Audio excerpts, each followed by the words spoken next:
Buen día, mi nombre es Jorge Brian Cuellar Martínez.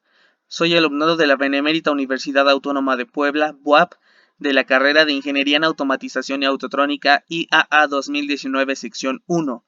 Presento hoy la actividad del videotutorial de la unidad 3 de la materia de estadística impartida por el docente Fernando Mejía Lucero, titulada Estadística Inferencial. Comenzaremos con un pequeño concepto. La estadística inferencial es la parte de la estadística que comprende los métodos y procedimientos para deducir propiedades de una población a partir de una pequeña parte de la misma.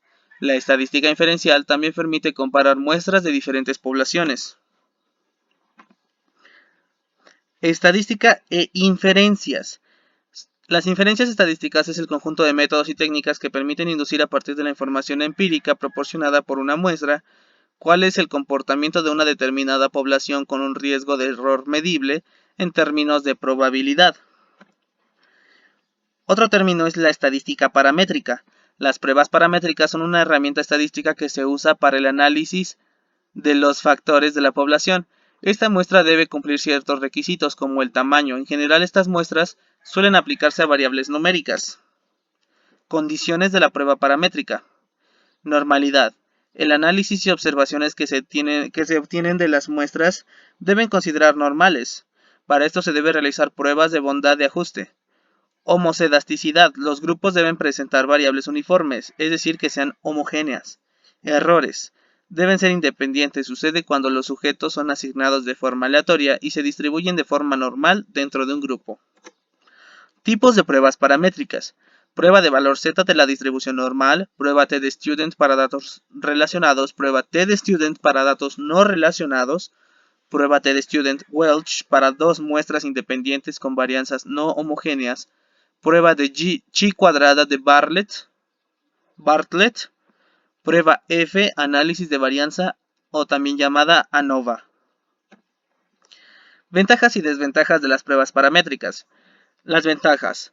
Son más eficientes, son perceptibles a las características de la información obtenida. Los errores son muy poco posibles y los cálculos probabilísticos son muy exactos. Desventajas. Los cálculos son muy difíciles de realizar, mientras que los datos que se pueden observar son limitados. Procedamos ahora a la estadística no paramétrica. Es una prueba de hipótesis que no requiere que la distribución de la población sea caracterizada por ciertos parámetros. Se presume que las muestras provienen de distribuciones totalmente especificadas, caracterizadas por uno o más parámetros desconocidos sobre los cuales se hacen inferencias. Son útiles cuando no se une el supuesto de normalidad y el tamaño de la muestra es pequeño. Limitaciones de las pruebas no paramétricas. Son menos potentes que la prueba paramétrica correspondiente cuando se cumple el supuesto de normalidad. Suelen requerir que se modifiquen las hipótesis. Equivalencia de pruebas estadísticas. Para determinar si las medidas de las mediciones de un producto o de las mediciones de un proceso están lo suficientemente cercanas como para ser consideradas equivalentes, la carga de la prueba recae en demostrar que existe una equivalencia mientras que el usuario define un rango de valores aceptables para la diferencia.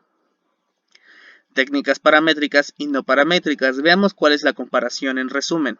Las pruebas paramétricas se basan en las leyes de distribución normal para analizar los elementos de una muestra. Solo se aplica a variables numéricas, y para su análisis se debe mantener una población grande, ya que permite que el cálculo sea más exacto. Mientras que las pruebas no paramétricas son aquellas que se encargan de analizar los datos que no tienen una distribución en particular y se basan en una hipótesis, pero los datos que no se organizan de forma normal, aunque tienen algunas limitaciones. Cuenta con resultados estadísticos ordenados que facilita su comprensión. Y eso es todo por este día. Que tengan una bonita tarde.